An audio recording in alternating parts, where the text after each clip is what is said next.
いいからいいから。先に理由を教え。いいから。頑張れ頑張れ先輩。頑張れ頑張れ頑張れ頑張れ。頑張れ頑張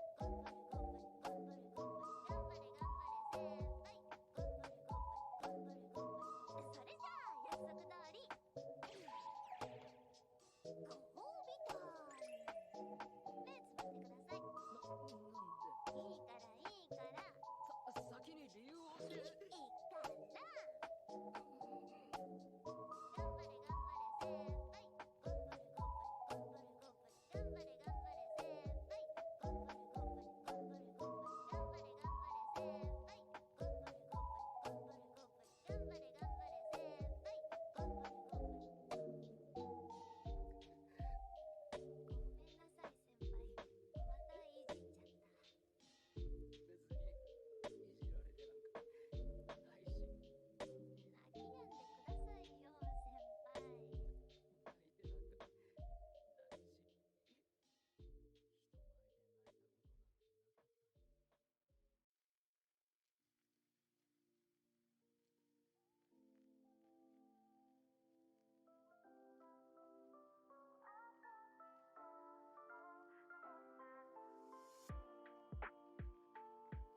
Ladies and gentlemen, welcome to Midwest Dungeon Delvers. Tonight, we continue the Six Sword Saga, but several members are not here, not present, or having real life stuff go on.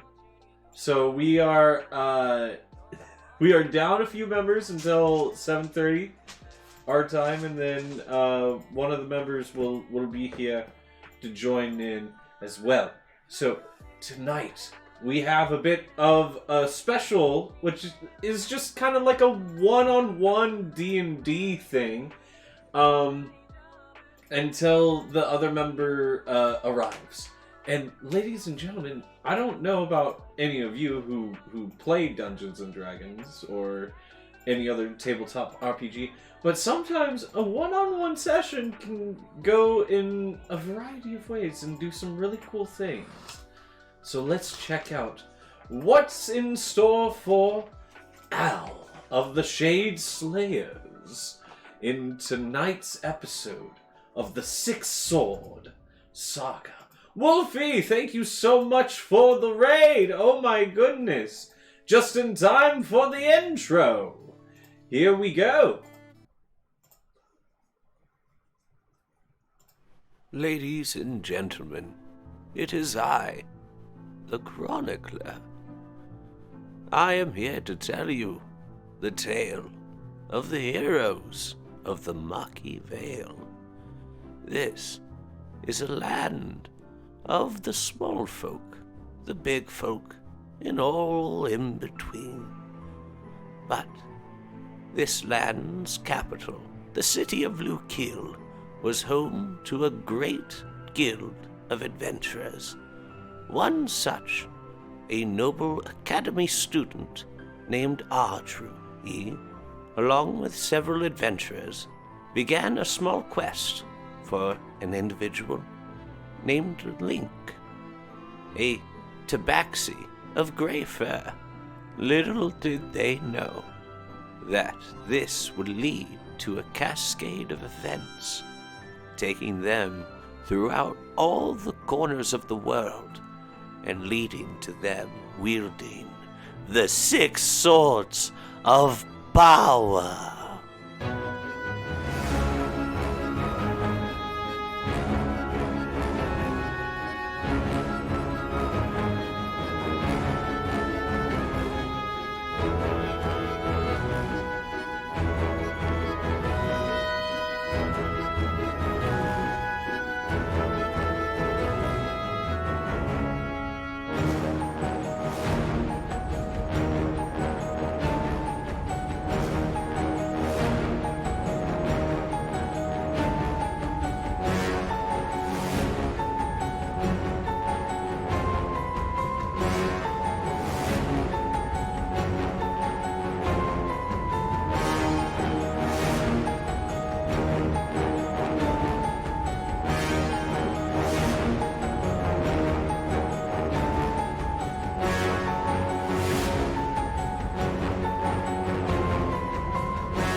Yes. Ladies and gentlemen, welcome back to Midwest Dungeon Delvers, the Six Sword Saga.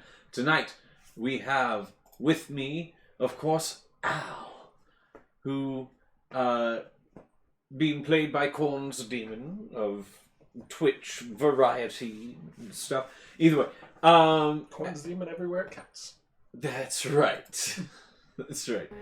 Well, at this point in time, Al, you've traveled with this group of adventurers for, I'm going to say, approximately a week and a half at this time, right? Like about a week and a half. Mm-hmm. My question to you, good sir, would be, in the back of Al's mind, you've been thwarted on pacts of non-aggression. No one signed anything of that. Mm-hmm. You've been thwarted on full manipulation of Anaxuna Moon, Mm-hmm. as she is now mostly wise to your schemes. So, what memory would be triggered for Al as a, like, feisty underling says, no, I'm not going to listen to you? It takes me back.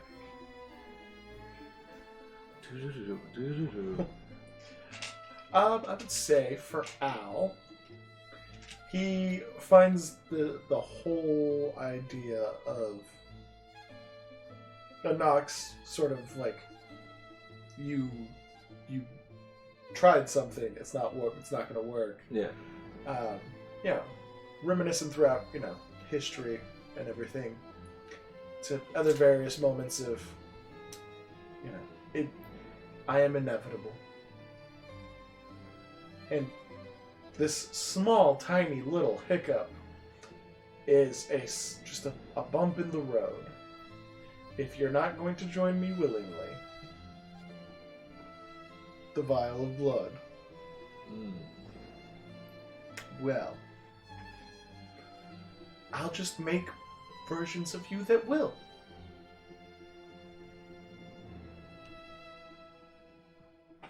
And you slip the vial into your red suit coat pocket, into like one of the inner pockets. Mm-hmm. Same pocket with a certain hat. All right. Wonderful. Okay. Where in the wagon would Al go to kind of like space out for a bit? Oh, probably right next to the front. Yeah. Just right next to the... Like, you got the person doing the wagon bit? Yeah. Right behind them, back against them. Like, you're back against them? Or are you, like, looking at the back of his head right there behind just him? Back against them and, Okay. like, staring at everyone else Okay, in the so- wagon. So you're, like, staring at the road that you've come down. Mm-hmm. And as you look out at the road, and you see like the mountain range behind you in this path that's kind of like inclined up. Thank you for following Dungeon Alchemist.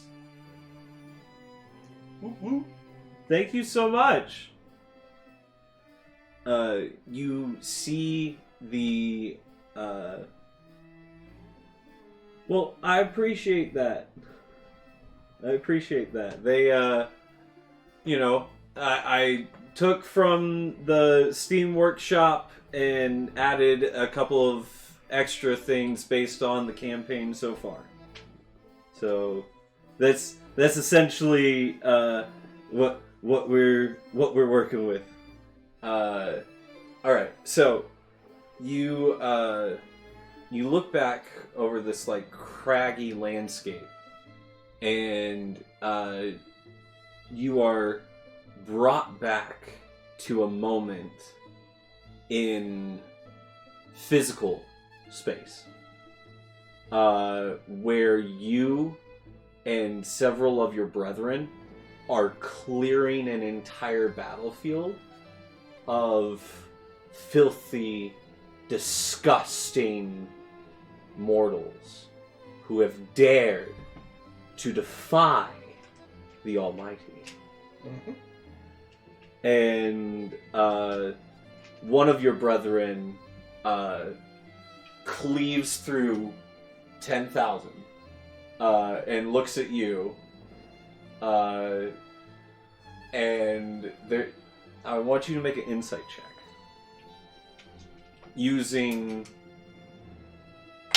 Yeah. Insight check. It's really low. Really low? Really low. Okay. Hold on, let's see. That's a wisdom. So that is a 11. An 11. An 11. Okay, yeah. You are so focused on your, like, quadrant of this field of battle that you have been commanded to eliminate, that you don't pay, like, his, like, side glance to you any mind. Just cleaving through. Cleaving through, not, like, you're pre-programmed. This is what you were destined to be. This is what you were always meant to do, was to eliminate that which defiles. And we fast forward a little bit. In your memory, you are now in these, like, grand halls. And you are about to stand before a council to give an accounting of the field of battle that just took place. You see, as you are coming down this corridor, to your left, you find a large pathway that leads to, like, the exit of this dimensional space that you are in. And then to the right, you find a passageway that leads to, like, the inner courtrooms, or, like, the hearing rooms. In that kind of, like, intersection, you see the individual who was stationed next to you in the battalion, his quote-unquote adjudicator, and then your adjudicator.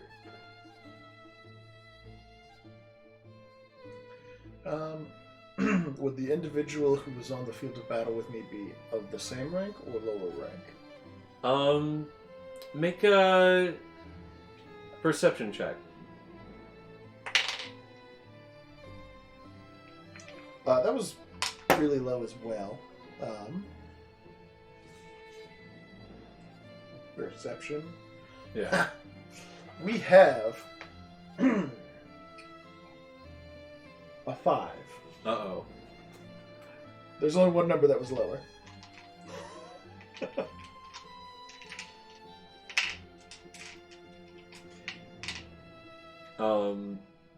You... I mean, at this point, he would Yeah. have the soldier background. Yes. So, rank would be a... Rank is something that matters. However, you are just kind of, like, off-put by the scenario of, well, my adjudicator isn't supposed to be talking with essentially the prosecution, right? Uh-huh. Right before the hearing. True.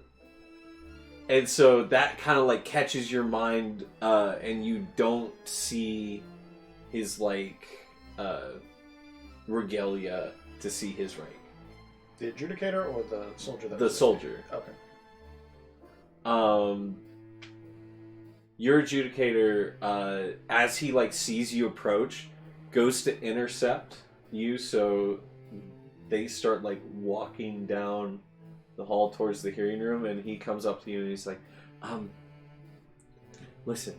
As he speaks, draw the sword and put the tip of it to his throat. You have broken protocol. You have disobeyed your duty.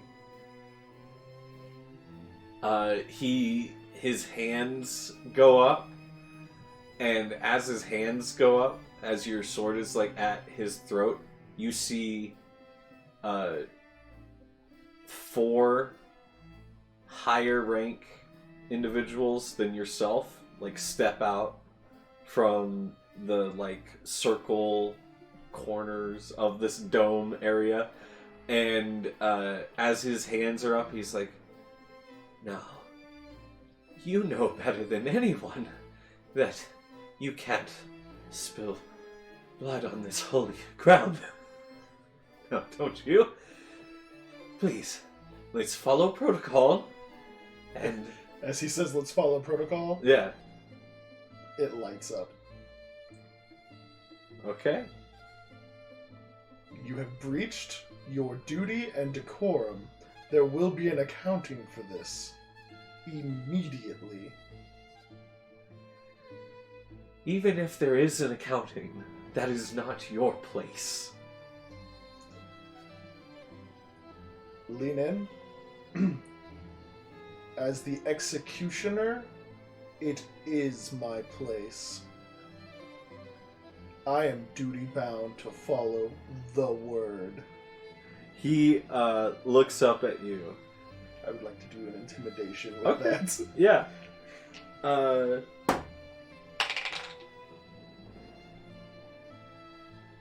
'What'd you get?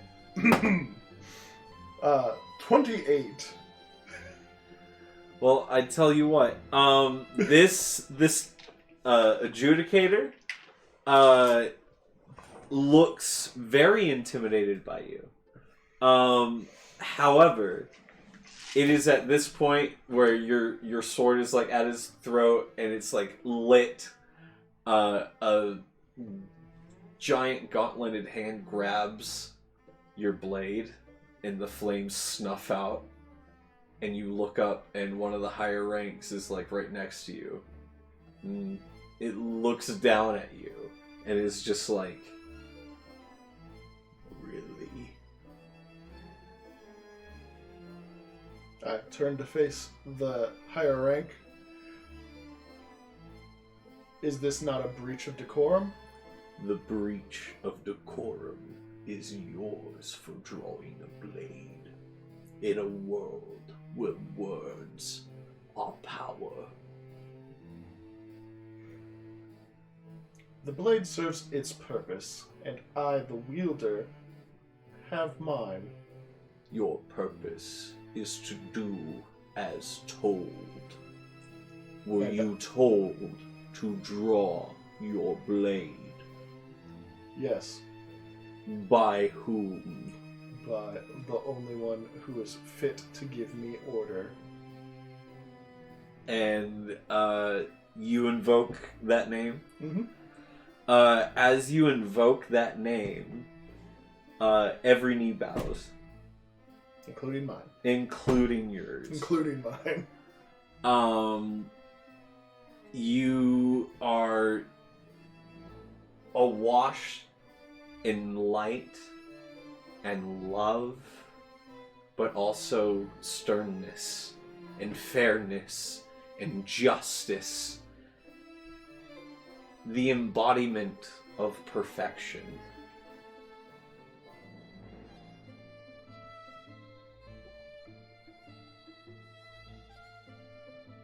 Did not my words say what they say? Yes. They do.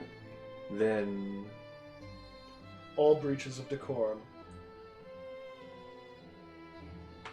On no breach of decorum should ever be allowed.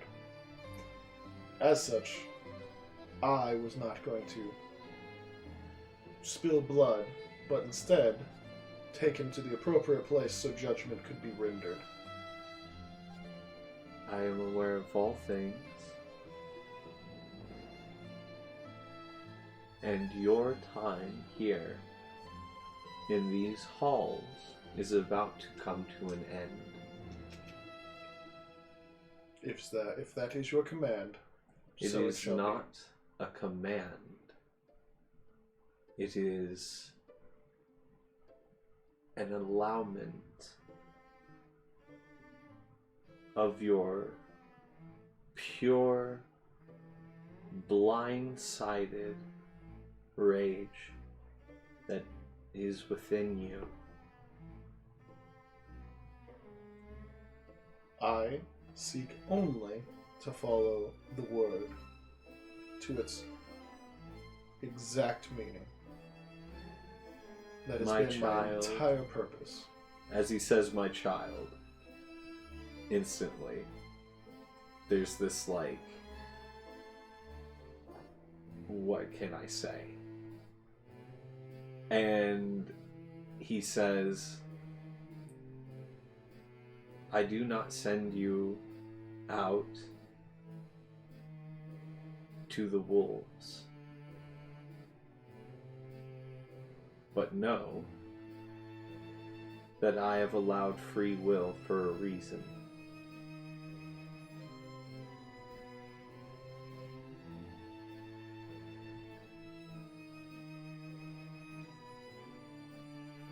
Even amongst our kind. Do you not remember when 1/3 of your brethren fell? I remember. And if given leave, I would do what you command. I command thus. Love one another as I have loved you.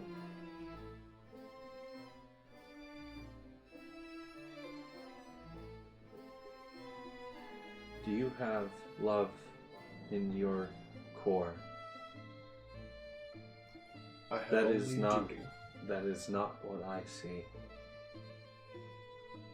I have only duty. I do as you tell.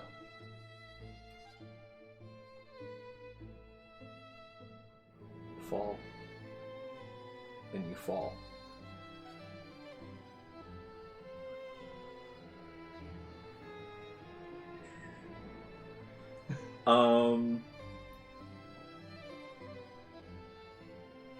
You are expecting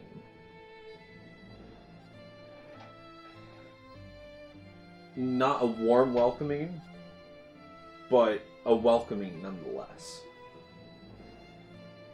But the welcoming that you receive is not the one that you expect. Okay. I want you to make an insight check. And this is the final insight check that you will make in your body.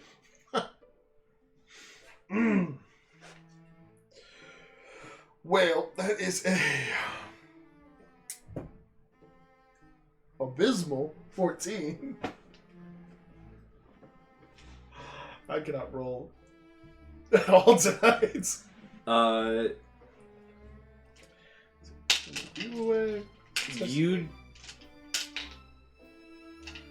You're not sure when, but you know that you fall into the mortal realm. You're not sure where, for your comprehension of languages is from back long time ago, and the iconography in front of you is completely foreign.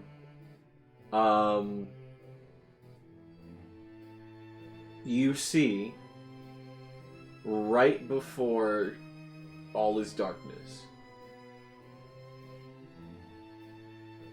several mortals running around. And over in the back corner, the soldier from the front lines. The mortals do not acknowledge him, as if he's there only for you to see him.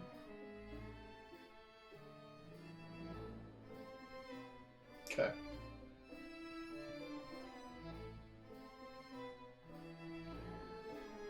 All goes into darkness. And you get a sensation of falling again. But then, no greeting, a hard impact. You leave a crater. But everything feels wrong. The air is fake. And with every breath, it's like stifling. With every muscle tense for movement, it is painful, to say the least. But you exist in this form for a few years, traveling the land, doing various deeds, trying to uphold duty. And is there any part of you that seeks during that tenure of understanding of what he said before the fall? Or do you continue to just be purely duty bound? He would be purely duty bound. All right. So It's not his job. Okay. To interpret the orders, right, but to follow the orders. yes, Interpretation led to a third and the most beloved yeah, falling. yeah. So, focused like a laser. Laser focused on duty. It is this laser focus on duty that leads you to the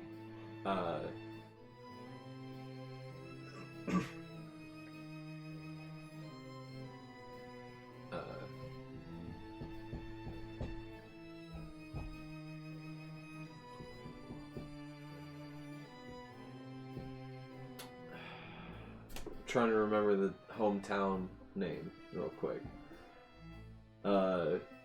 Not Fallcrest, but Luke Heel. Yep. I was gonna say, I remember Fallcrest. Yep, I know. Like Diablo 1. Right. Yeah. Essentially, you're remembering Tristram, not New Tristram, right?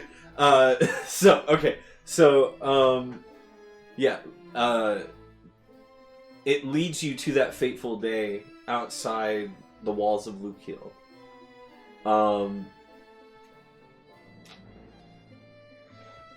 The group that you encounter, you feel duty-bound to protect them, and also there's like this instinctual sense that these people feel more real than half of the people I've interacted with.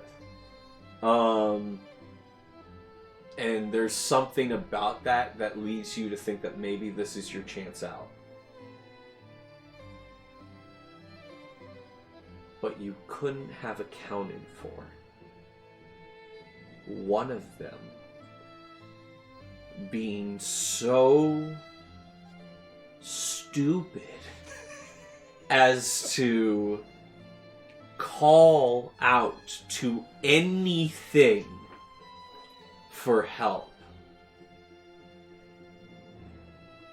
And in doing so, became a nuke of the deletion code.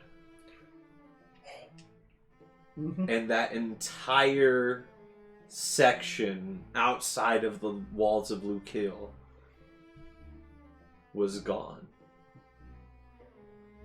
But you didn't leave. Because there was somewhere else to go. And for you,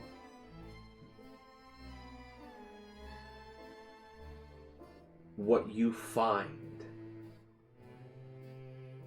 in this place to go beyond deletion is so bizarre and corrupt that whatever sense of duty and drive that you had instantly fades into I must destroy all of it. It's all rotten. And the smile hits. Why can't eliminating the rot be fun? And Al is born. For the first... Roll a D100 for me. D100! Yeah, roll a D100 for me. D100. That is a 68.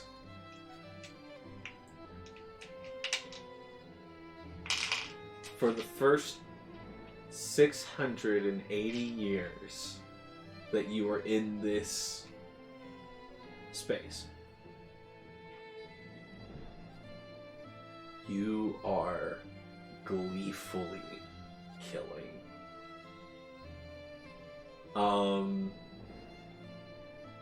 All around you is essence of thing that refused to leave. Except you're the only thing that's real here. Everything else is a amalgamation of corruption that should never have existed. And you take your sword and slash through this face that has 20 different faces on it, and each of the different faces are like finishing each other's syllables. So it's like one face will start a sentence as you like start cleaving through, and it's like, why would you try to leave us here? You will be one of our many faces. Make an attack roll.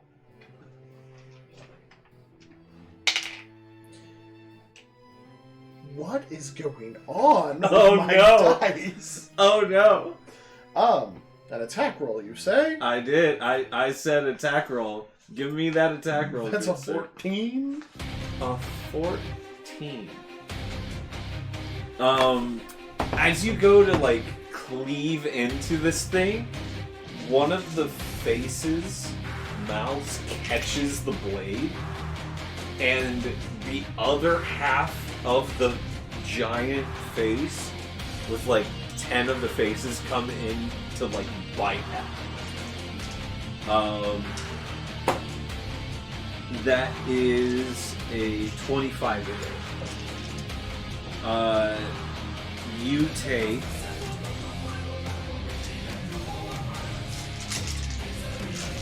Dice 109 points of damage. Okay, that's the standard. Not happy.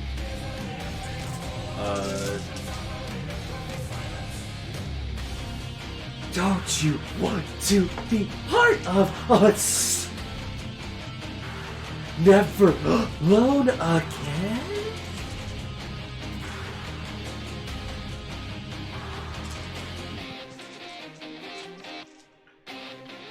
Die abomination.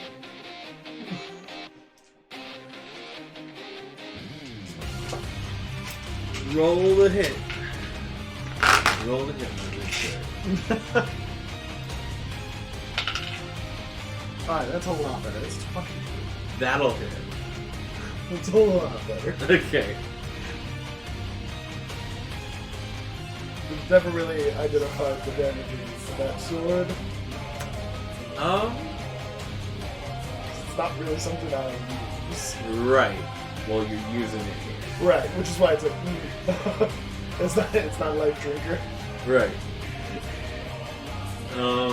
Standard longsword? Standard longsword, add 2 zeros to the end of whatever you roll. That's fine. There you go. You do 500 points of damage with this blade, and cleave through this beast. And as you stand, kind of like haggard, out of breath a little bit, you hear like a rumbling in this like what should be solid ground, and then like 2 mounds come out from behind. Like essentially you've got the thing dead in front of you. 2 mounds come from the ground behind you, essentially, and it looks like the ground becomes liquid for a second. Now the mounds solidify 40 feet.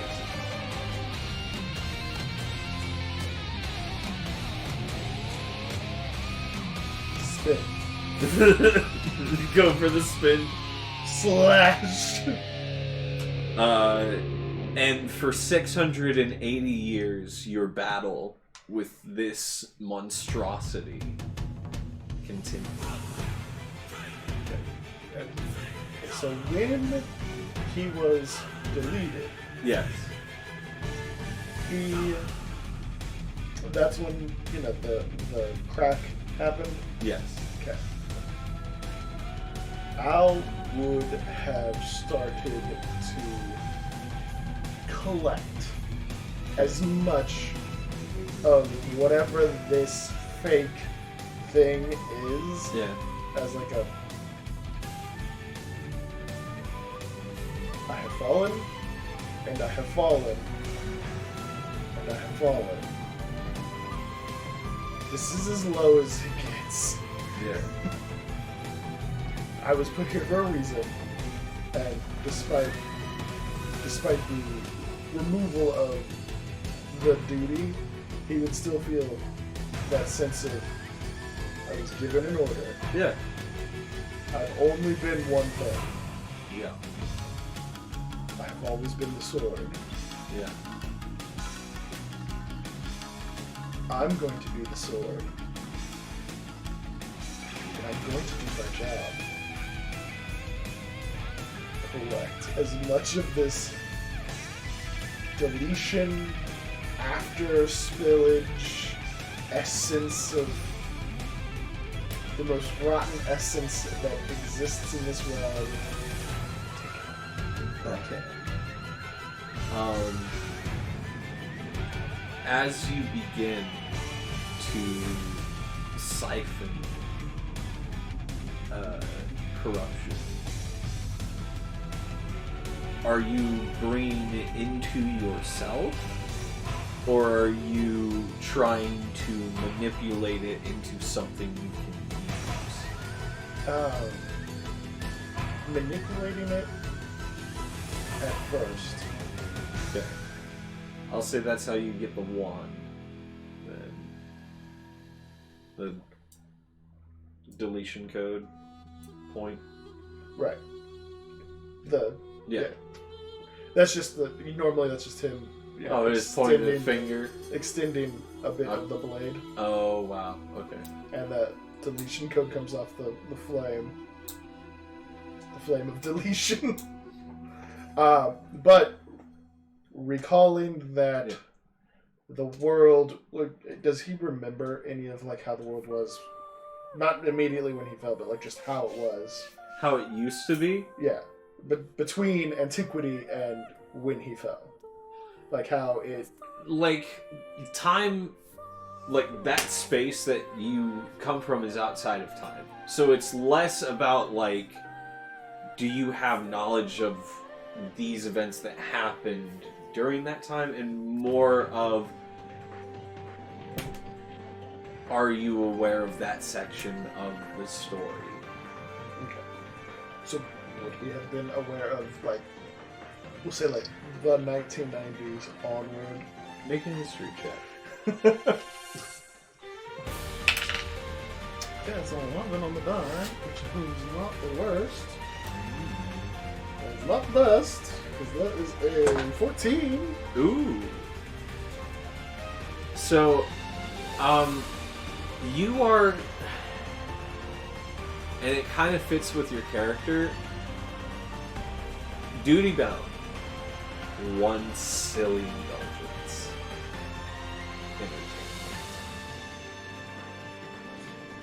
And you are acutely aware of the entertainment industry throughout that time period. Okay. So, Okay, all of this plays an important thing of why he wants Yes. to collect yeah, the scrap essence of deletion. yeah, So all of this is the stuff that couldn't be deleted. yeah. All of this stuff is a WMD.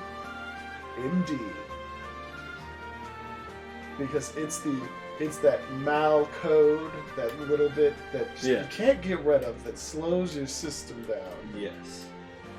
That little bit of corruption spreads, slowly destroying everything it touches. Yeah. And you are trying to amass as much of it as you can. Yes. Because as he's leaving, he's releasing a nuke on the world, which is he wants this to spread as far and as wide through every system imaginable, slowly corrupting every electronic, entertainment, computer, you name it, Alright. cripple the world Alright. so that he can cleave it down. And so for 306 years, you go from killing to collecting. And make a sleight of hand check and a medicine check. Those two together. Sleight of hands and medicine. Yeah.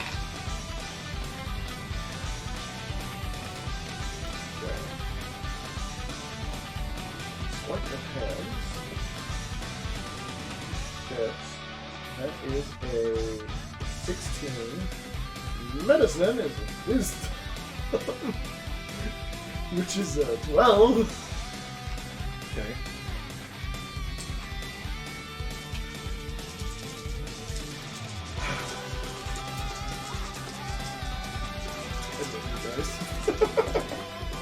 They were better than before, but not much better. You find throughout your 360 18 usable essence of corruption. So go ahead and add that to your inventory, something that you have. Ba-da-ba-ba-da-bow.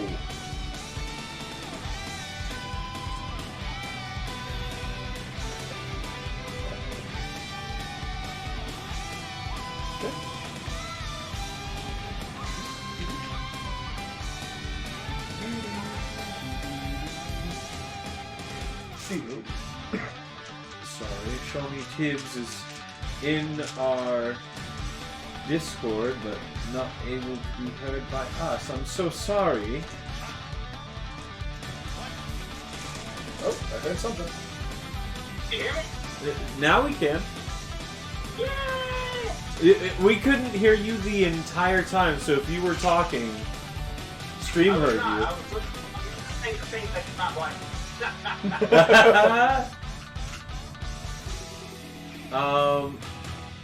And so, 18 essence of corruption. yes.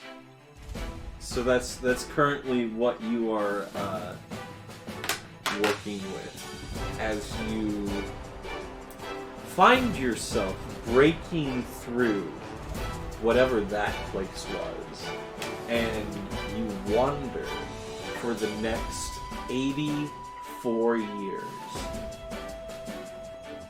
in the Shadowfell. So just know that all of that culminated is out. Okay. And then, so during the time of the corruption, Yeah. I'll have gained the Grecian code from that. I would say he would have gained an understanding of it enough to where, He can, yeah, okay. you can manipulate. Because that was one of your things, is the manipulation of reality in a sense. Because it's like, I swing this way and 10,000 are dead. Yeah. I swing this way and 20 are dead. Like, you know. Okay, just wanted to make sure. Yeah. Just let him, yeah.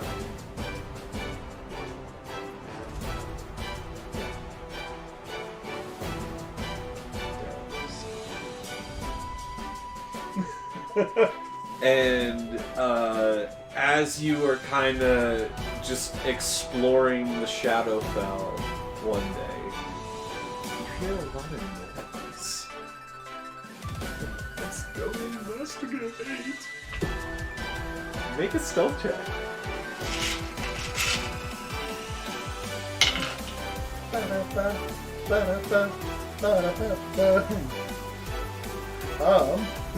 not proficient. Yeah. I got a 15. Okay. And he has a very unique attire.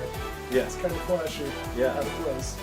I'll say you have advantage because there's like a giant gaping chest open full of teeth. That puts me at a 20. There you go. So, yeah. As you are like watching this like collection of code that looks like an intimidating creature, but all you're like looking at is just like little bits of data going like, we're gonna be this. We're gonna be this thing.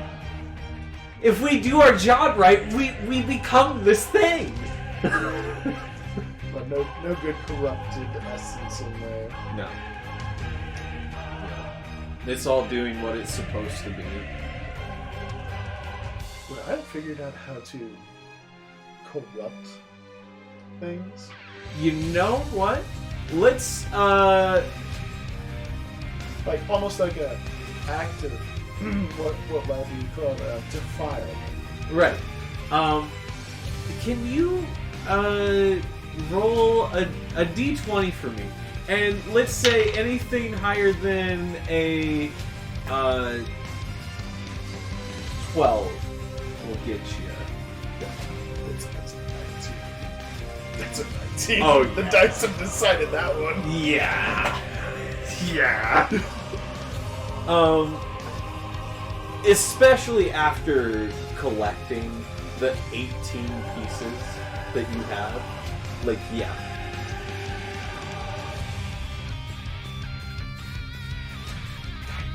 Tiny ass. That ritual that I had to do in Crocodile's Kingdom. Yes. Oh yeah, there's a bit of defilement in it. But like, for the sole purpose of breaking down the stable code. Like, that's what the rates are. Okay. I'll even expend one of the essence of corruption for that. if Okay. needed. I will allow it. I will allow that to have been what that was Expended? for. Yes. Okay.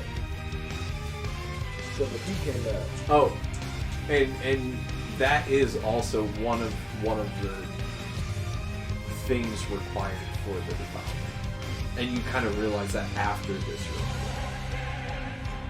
It's like, oh, if I want to do this more, I have to use pieces of this. which also, ironically enough, right after that was done, was when the balls of Yes. Yes. anomaly detected. Anomaly detected. Because That's something. right. Yeah, we already have a deletion code user. Mhm. Anomaly detected. Anomaly detected. There's one. Yep. There's something worse. Yes. Alright, so you finish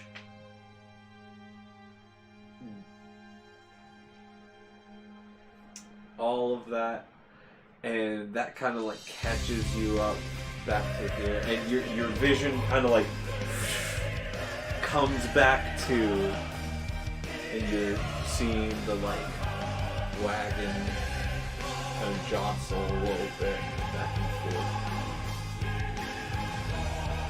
I look at the vial of Nox blood. Yeah. Is it all code, or is there that sense of something real about it? Make a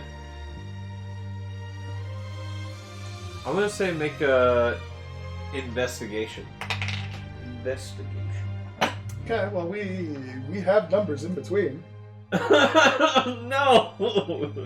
There are numbers in between. So that's a 6. There Well, are numbers. I tell you what, you're kind of like a little bit put off for a second because like all of that came flooding back in, and so you like pull out the vial and kind of like look at it, and your sense of time has always, because of what you are. Yeah, and so like, are you looking at the vial or are you looking at Anoxin? Are you looking like what are you doing?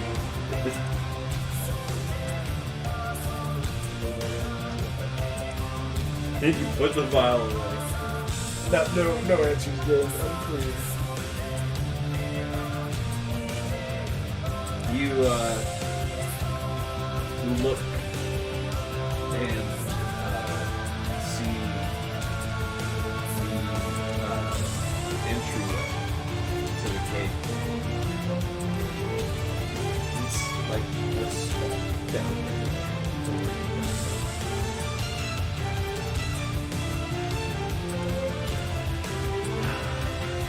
What a good day. The sun begins to set as you just kind of like lean back content. Verbally, what a good day.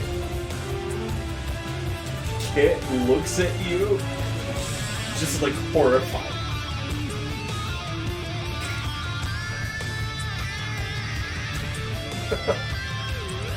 Hey, tap him on the shoulder.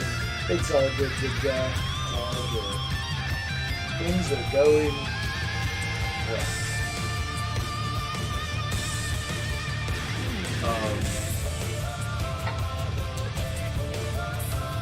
I'll say at this point, if you like, I'm pretty sure he's on the Discord with us. Are you available, Arthur?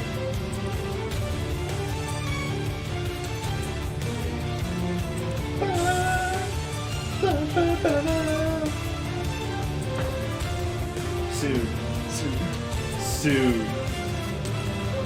Okay, you end up focusing on the vial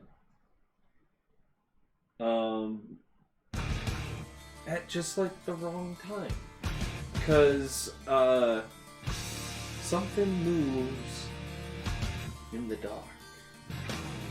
Just beyond the backdrop of the film that your character doesn't quite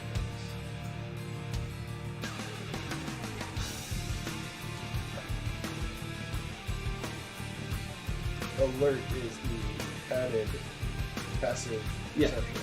Yeah. Oh, it must have got a really high stealth. Okay. Okay.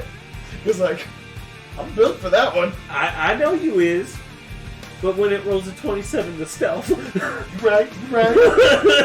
Now, if we were doing an initiative roll, I always win. Right. No, so you end up, Not noticing that.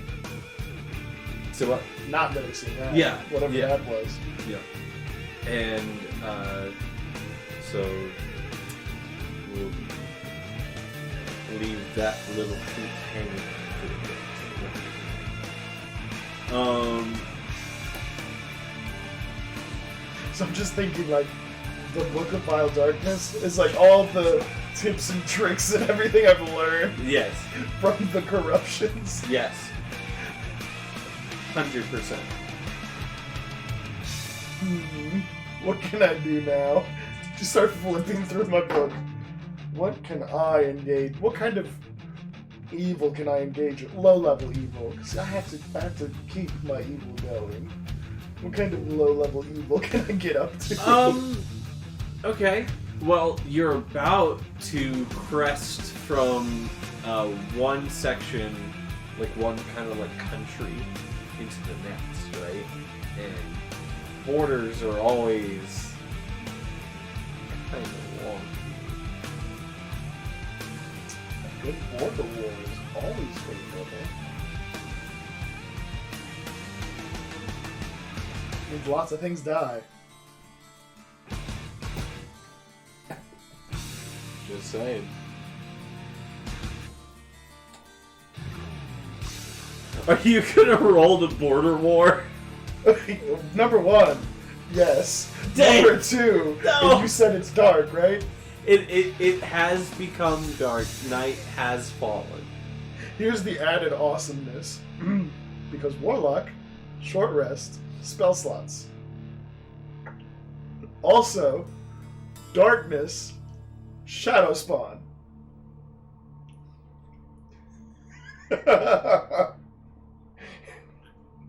The pot is bubbling with mischief. You cooking up something? I'm cooking up a plot. Wonderful. Who do the Troll Hills belong to, is the question. Unclaimed. Whose border are we crossing? Even better. I can establish a proxy leader in the Troll Hills to wage war against the Highlands and Boar's people. The Aurelian Highlands. Yes, that's Boar's people, right? Yeah. Yeah. So I mean, Troll Hills has always, like, there's history of invasions from the Troll Hills to the border. Like, I'm pretty sure if you talk to them, they would tell you about fighting off trolls at Hammerfest. alternatively, a genocide's always good.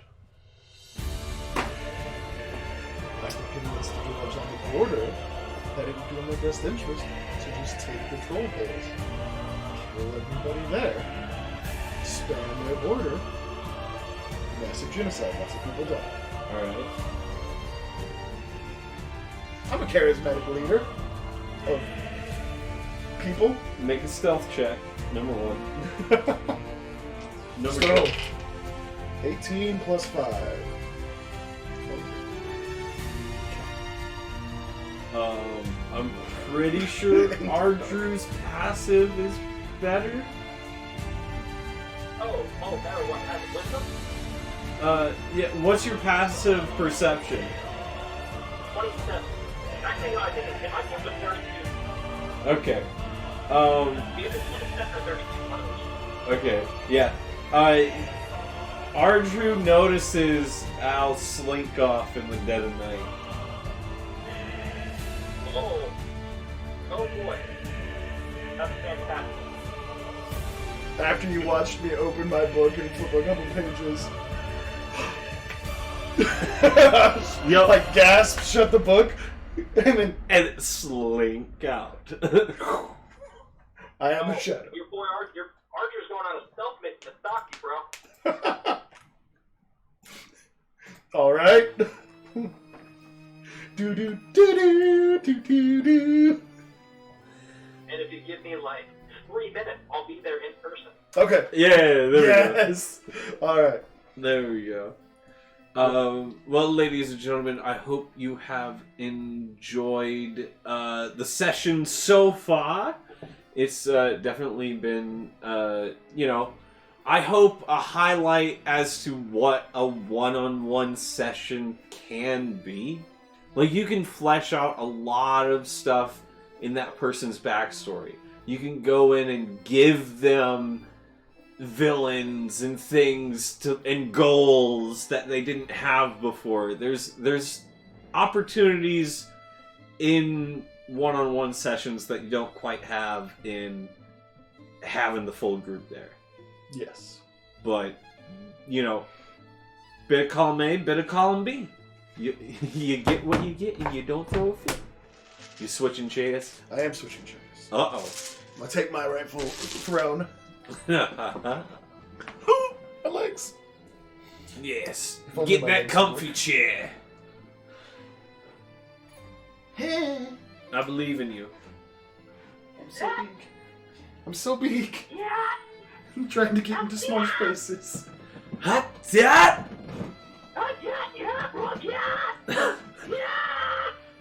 I'm just hearing Sean just side B jumping from Ocarina of Time to get through Hyrule Field. He's just running through the parking lot, jumping over cars. Hot dad!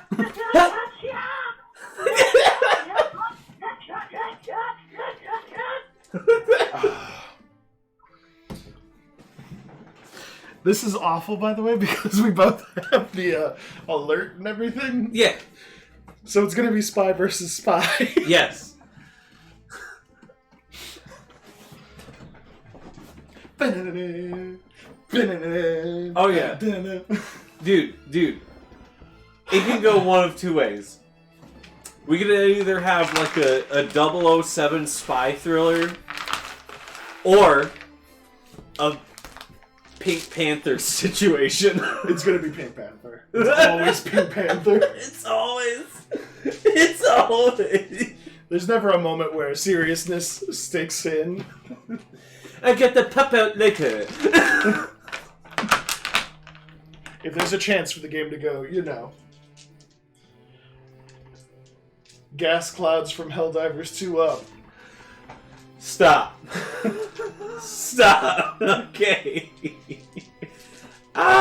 Wolfie said it. Wolfie said it. You're not wrong. But again, if some fun bags farted at me, I'm not okay with that. I'm not okay with that. I hope that's not a controversial statement neither. Like if it farted, no, I'm sorry. No, even worse, it does the. Oh, the deflate? No, dude. That's all you hear. Oh no, the small sift of air. Oh, that's even worse. Gotta where's this hole coming from? You try to find it and you start hearing the high pitched squeal. It's like when you go to examine your tire and you're like, where's the hole? Where is it? Got it! Yeah! Oh. There he is! The Drews of ours are I was here. backwards walking There it is. all the way through Hyrule Field. That's it.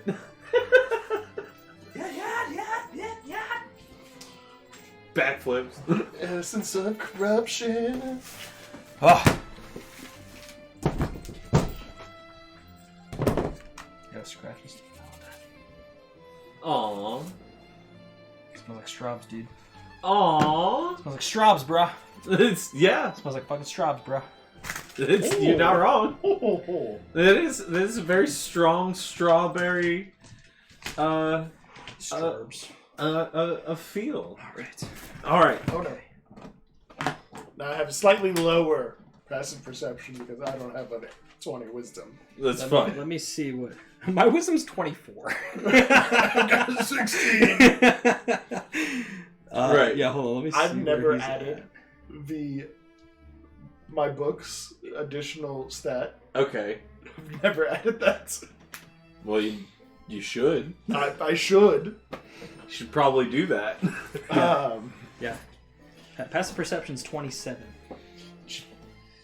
Yeah. Ardru, I got as almost a perfect roll too. I'll say Kit and Enoch take turns like driving the wagon for a bit. You doing your like scouting about up and above.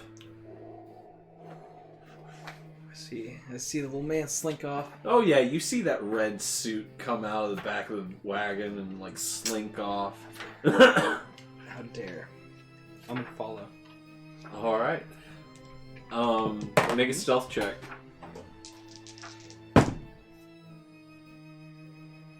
That is a 22. 22. What is your... My passive would be what it's 10 plus your wisdom modifier Yeah.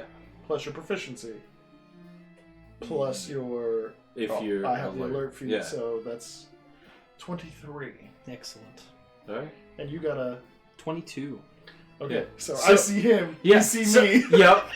So as you come out of the wagon and are like moving about, you look up because you're like, Ardru's always doing something up in the air, and you look up and sure enough, you see that little glint of his metallic wings in the moonlight.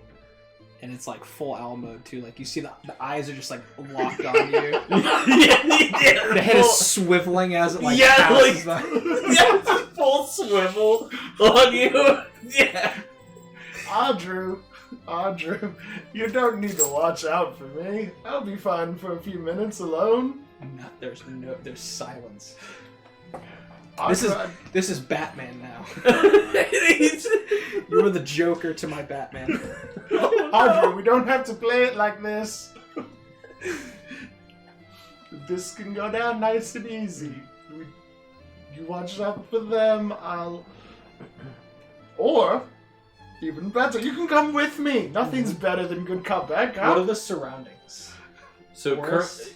currently you are like cresting into the Troll Hills. So think of like that cave that you were at last week. Sure. It's kind of like that last spot where like you could turn around and like go get forest game and stuff like that. You're starting full up trajectory into hills and mountainous range. Okay. Yeah. There's like little rocky crevices that he's trying to hide in, some like bushes and different vegetation. Let me look at something really quick. Ooh, okay. Let me see. Audrey, we could do with this good cop, bad cop routine. Still It's fun. need to make sure I still have. The alternative is bad. Dark. Just throw darkness on Audrey so he can't see where he's flying. Oh no. While I run away. Captain Jack Sparrow. How big is the dark? It's 30 feet, but it's magic dark, so you can't see through it. Straight dive bomb out of that, and then Yeah, but I'm gonna put it on you. So it just centered on you, and everywhere you fly is darkness. oh, I thought it was just like centered on like a point, and then whatever entered that. You can do it as like a point, like on the ground, or you can do On an object. kind of like light. You can do light on like The staff or Oh, stone. Fine. Twist Right? twist the magic stone at the end of the thing. Light. Yeah. What level of the spell is that? Oh, I haven't cast it. Oh, okay. I'm 100%. He's Audra, thinking it. you want to come play a game? We call it Good Cop, Bad Cop. It's a fun game. Children of all ages love to play it. Ages 9 through 85. So I would say I'm about 40 feet up in the air. It's like how high I'm above him. I can't really hear him all that well. Oh, I shouted. But I know that he's talking to me. I shouted he's out. shouting it out there. So at this point, I go about 10 feet higher, and then I drop back, and I try to fall out of his periph. Okay. As you kind of like find like a rock to put in between you and him, make another stealth check. That's 26. How dark is it?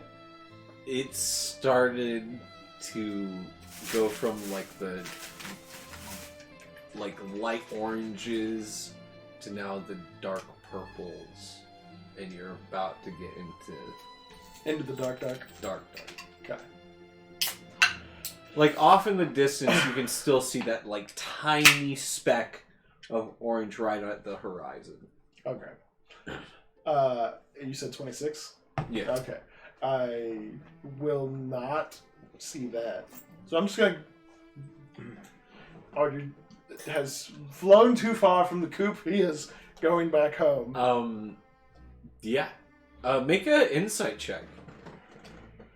Make a deception check.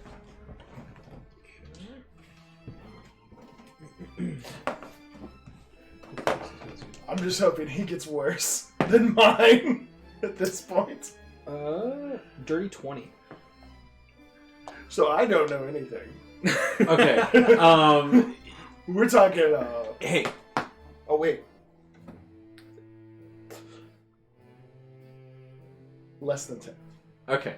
You, You... Or no, 10 exactly. Yeah, you think Ardrew doesn't want to play your game, and you've spooked him off enough that he's gone back to the wagon. That's what you kind of get from that. The moment I don't have to sneak anymore. Yeah. Full stroll. Full stride, strutting my stuff. Heading down the lane. Just man about town.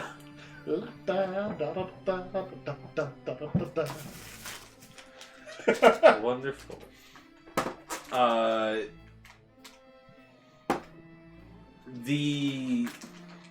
looking for literally any population. Any population of anything. Right.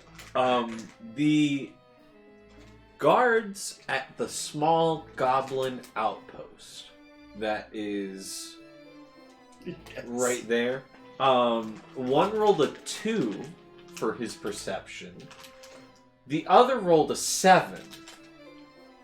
Yeah, I'm sure. However- I'm sure they know this. However, Can I do a passive stealth? I'm walking in. however, I walk in like I own the They place. choose to succeed They're- instead. Legendary action. However, their warg pet in their cage got a nat 20 and sniffed you out. So as you like come cresting into their like camp, Look around. yeah, the warg instantly goes. Puppy. You just like point at it. Puppy. And yeah, it's like trying to like break the cage to get at you. Do you speak Goblin? No.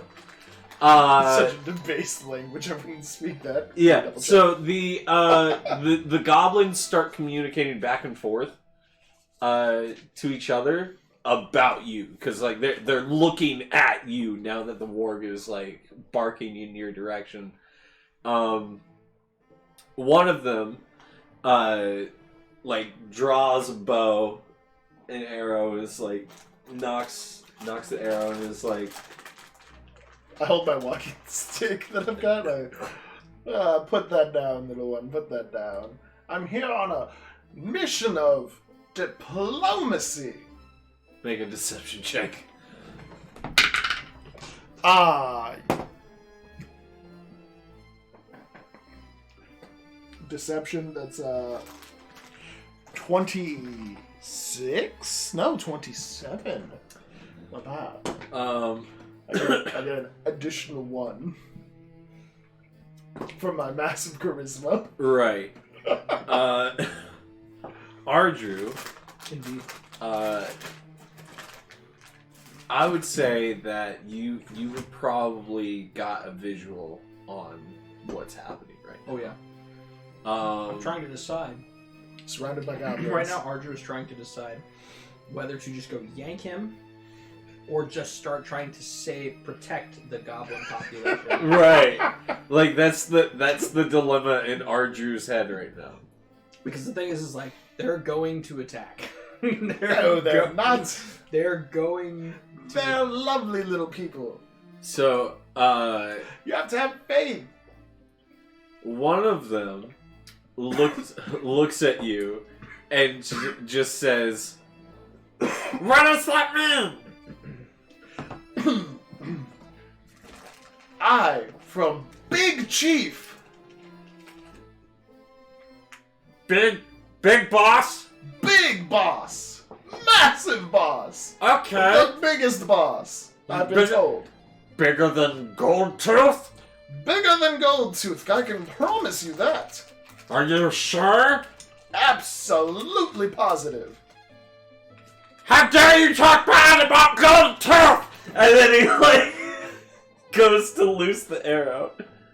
I would like to flash him a dazzling smile Okay. of raw intimidation. Okay. Make an intimidation. It's a 14 to hit. Oh, that misses. Less miss, more smack it away with the stick, Yeah. and then give him that ominous smile. Yeah, what'd you get? So 12 on the die, which is a intimidation of 11. So 23. Yeah, he rolled a 15 on the die, so I was like, oh, yeah, he's gonna be fine. And then that came out of your mouth. So yeah, you just, give that, giant, toothy grin that all eldritch horror beings give. And then just slowly start to tilt my head. And there's that, moment where the darkness around you gets more dark. And it's to them, here's campfire, here's you, here's the darkness behind you. You have made everything so dark that their campfire looks like it's only lighting that little portion, and themselves are not in the light. You have brought darkness around them. You see, I told you. Bigger boss than Goldtooth. Big boss! Big boss! Big bad boss. Mean man. Don't hurt us, mean man. Where is this Goldtooth you speak of? About 8 days. Oh, that cannot do. But, alas, time being what time is. I look at the dog. I look at the goblin. How good of a rider are you? Pretty good. He's better. I look at the one that he points to. Yeah. And he's halfway through stuffing his face of some I lean bird down. leg. What? I lean down, pure ominous. I go, "Are you better than what I decided?"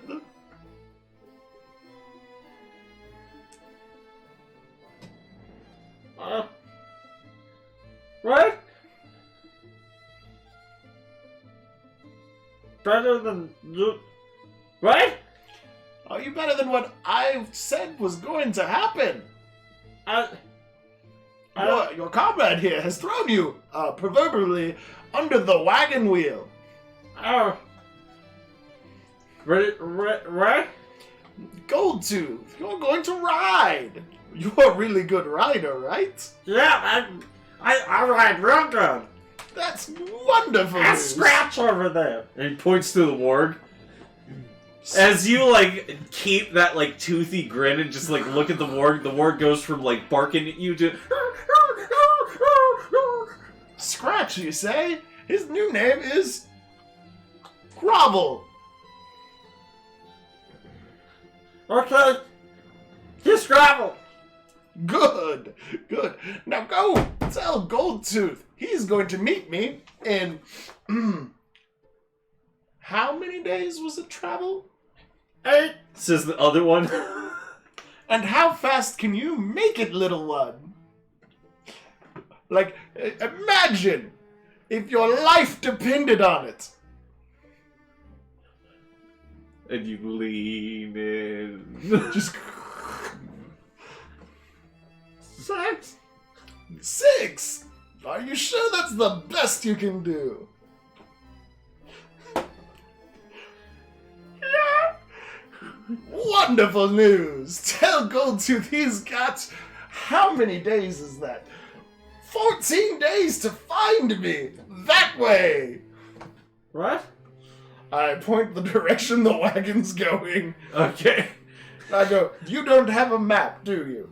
No. You see that road over that way? Yeah. You're going to have Goldtooth follow that road. Tell him that the biggest boss imaginable is on that road in a wagon with a really annoying flying bird, man.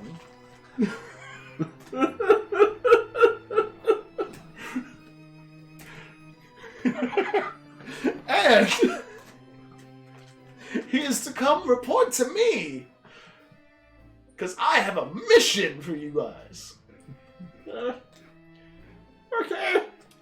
We're going to shake up the Highlands, if you will. Okay. You're going to claim the Dwarven lands for your own. With my help. Didn't Frostmane try that earlier this year? And did he succeed? No. Did he have my help? No. Wonderful news. Don't worry, you'll have an army of undead to help you. Come on, Grimo! And he, like, runs and quickly dashes into How the night. wonderful. Now, which one of you all is going to be my sacrifice? Right? Well, I should make it 3. Pick the 3 people you don't like the most. What? And we cut to Ardrew, who is just like flying over as you now hear screams from the Goblin Camp. And is it inside of a cavern or is it open? It's more open. So I see the one guy storm off into the night. Oh yeah. I don't really know. I don't hear the conversation. I can only assume that you're terrifying them for absolutely no reason other than you were just a menace to society. Yes. Oh no. I'm gonna start getting a little bit closer, probably about another 10, 15 feet closer. Okay. Trying to maintain. Make another stealth check as you get closer. 26. Silent on the wind. The foot. Like the girl. When you kick the shade. And about how many goblins are around? There were 4. 1 left, leaving 3.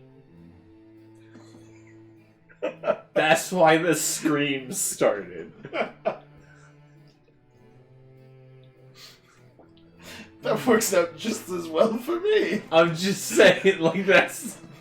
Al did not care about the numbers. Yeah. The logistics, not important. Oh man. But that does work out really well in his favor. I'm just saying, like, that's... I'm not gonna act yet. I'm gonna keep watching. It doesn't take long. I'm not even gonna roll that out.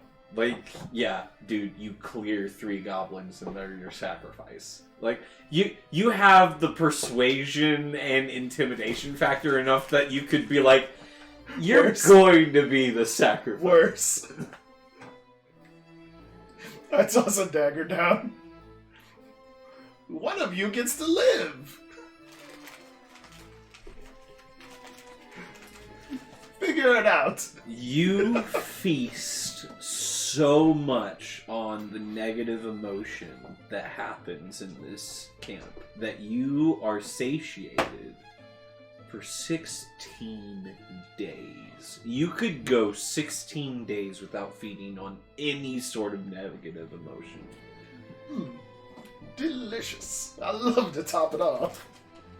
And I string the viscera across this once camp, now graveyard. As I'm decorating a Ardru Christmas is tree. kind of like staring at disbelief as the final touch goes on the masterpiece. Decorating Christmas trees made out of goblin bodies.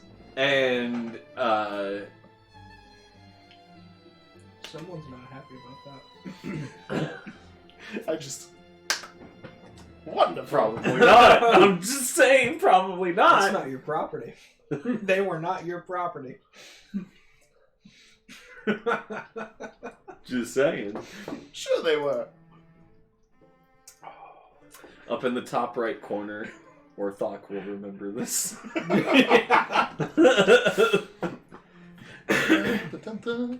Oh, man. Oh boy. He's got other problems to worry about. He's got boar in his cave. That's right. Yeah. As the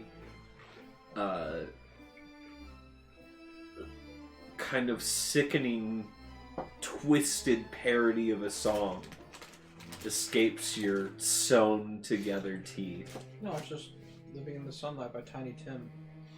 Living in the sunlight. What time? Yeah.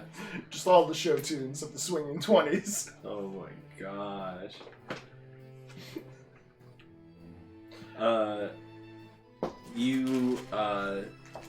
Where do you head now? Are you heading back to the wagon, or do you think mischief managed, or do you think I need more?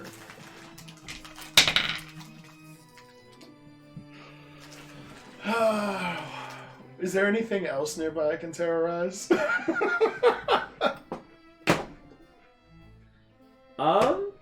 Make a investigation check. Oh, that was actually really good. Intelligence. 20. 20. Not a 19, a 20. Not a higher intelligence being, but you do find a small family of moles on the side of the hill. They're just too happy. And you've always wanted to make a mountain out of a molehill. Yes. But also, what kind of monstrosity can I make with just raw magic? Okay. I just want to pump all of my warlock spells into some form of mutagenic capability into this mole. The Make daddy it- mole. Make an Or no. arcana. Better. The baby mole. Make an arcana check.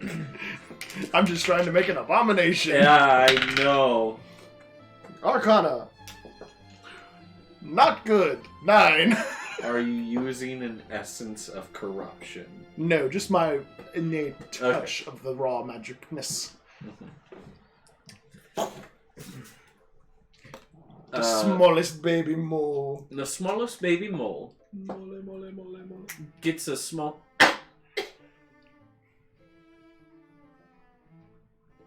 Just. You rolled a 9. Like, I'm sorry. Oh no, I'm just. It just coughs. Yeah. Okay.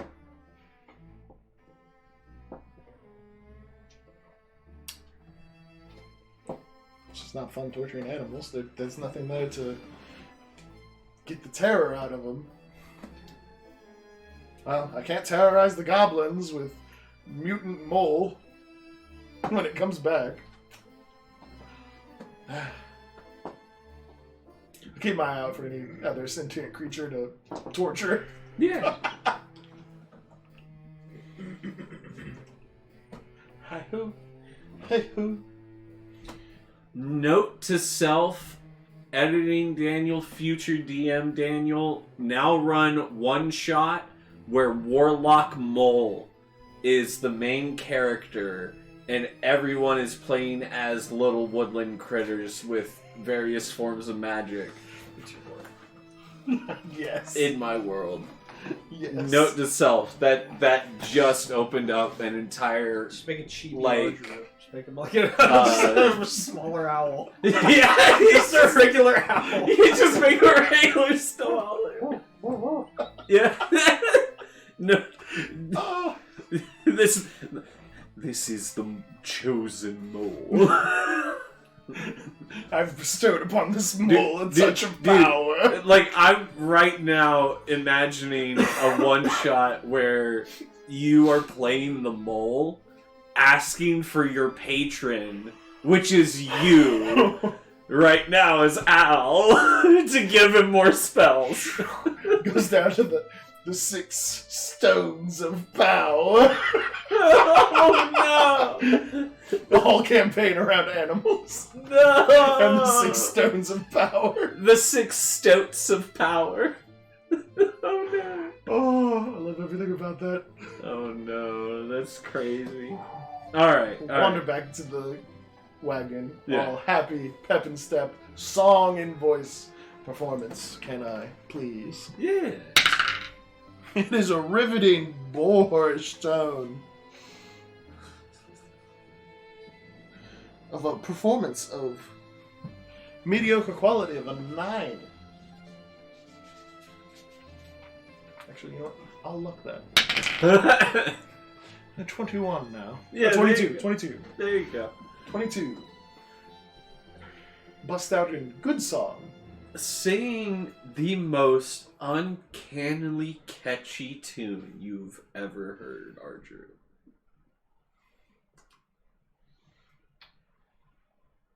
Al comes Putting on the Ritz. back. If you are blue, you don't know where to go to. Fashion bits. Put it on me. While he's walking, he does the flares, the whole line. All of it. He pulls a young Frankenstein moment and just full dances, tap dances his way back to the wagon. Oh man. Just appalled. He's appalled. Hold on, I'm looking at something up here really quick.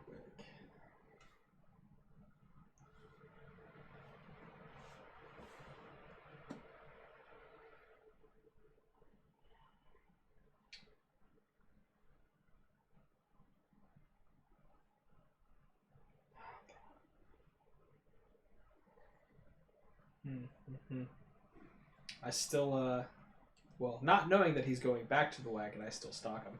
Okay. He looks like he's moving back to the wagon. Archer's in no hurry to beat him there. Oh yeah, no. I would rather him get there and realize, oh, Archer's not back. Fully acceptable. Make a perception check there, Al. I'm gonna go out on a limb and say it's probably not high enough. Perception is 15. My passive perception is where I'm at. That's my money. Right. Actively looking for things, no. No. But yeah, you can't notice Ardrew anywhere. You see everyone else at the wagon. I've not cleaned the viscera off of my body. So yeah, you just come in. Hello, everybody. Hands Drenched in blood. Yeah, hands more red than your suit.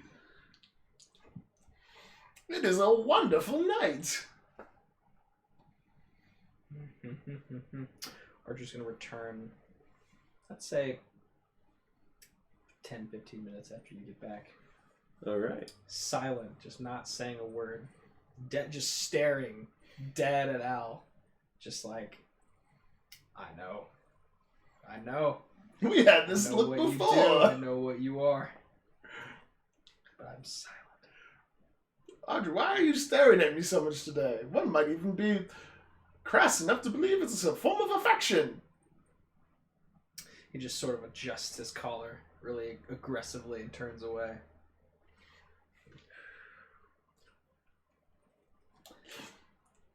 And as the wagon keeps going up the hill,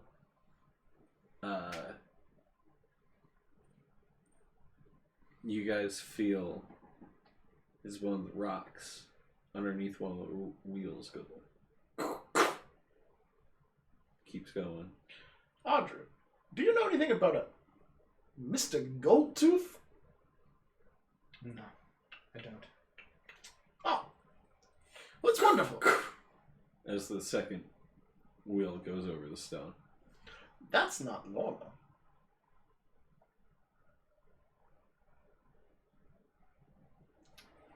Rex, go look. I get out to examine the wheel. That's at my lizard man. Go look. He goes out there. Give me 2 hooves if there's something.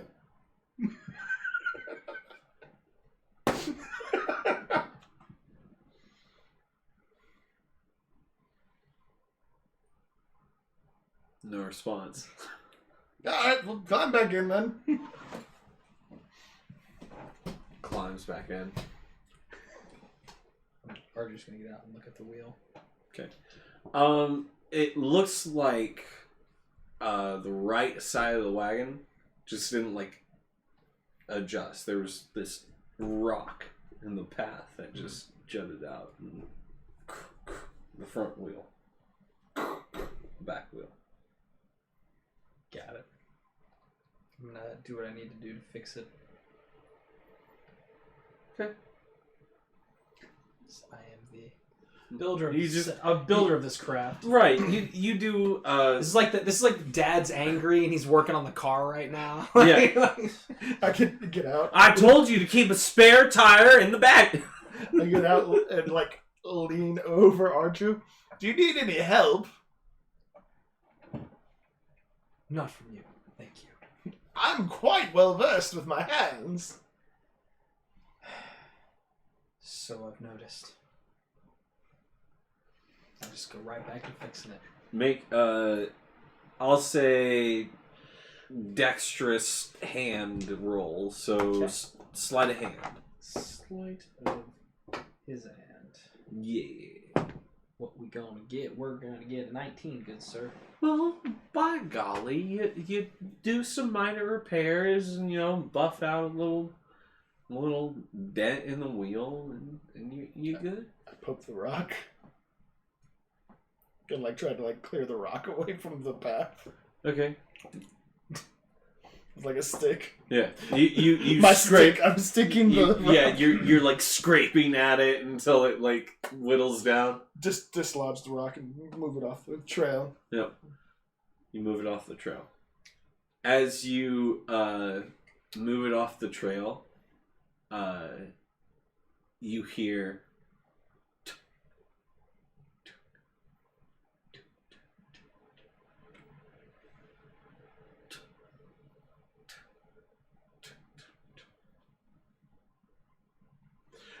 Okay, so there's this Mr. Goldtooth who's supposed to come see us soon. Those rocks? Yeah, as you start hearing a cascade of rocks. From which side? From where? You look up just in time to see a small avalanche of boulders and rock heading towards you in the wagon. And that's where we're going to end tonight's session! Intimidate the avalanche to go elsewhere. Wow. I got the first part of the solution, guys. We're gonna be alright. Say alright. I've got the second part. Well, Intimidate. I can make a wind wall.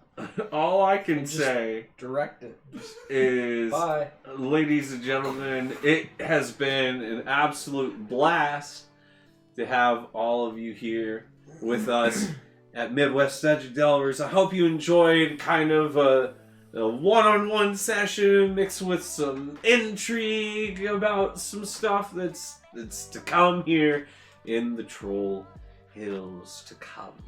Now, this upcoming week, I don't know when Six Sword Saga is gonna be scheduled anymore. Yep, new job, new dates. New job, new dates. So, new job, who dis? We'll figure it out and we'll go from there. But if you haven't caught it yet, ladies and gentlemen, go catch the first episode of Super Smash Quest. The VOD is on YouTube at the Fedorable Will YouTube channel. Go check that out. I played Body Opponent Bag. So I hope you all go enjoy, share some love, and enjoy that. We play Fate Core over there, so it's kind of like a new tabletop system for me. So I'm not used to it. It's quite a blast though. Don't forget to catch us any other time. Tomorrow I'm gonna be busy. Got some game shows to host. And then Saturday I'm open. So probably some Monster Hunter, Elden Ring stuff. Variety stream usually happens then. So we'll keep that going. As long as my Saturday's open. Which I'm pretty sure that my Saturday is like a given. They're gonna take my Saturday evening. So Saturday mornings I'll be doing variety stuff. All right, everyone. Again, schedule is changing, but we love all of you. So thank you all so much for tuning in to Midwest Dungeon Delvers. Big shout out to Sean Tibbs, Corns Demon, Stu Bear, an Oxygen of Moons player, Ian. I'm not going to say his last name or anything. He doesn't really have any socials for me to shout out.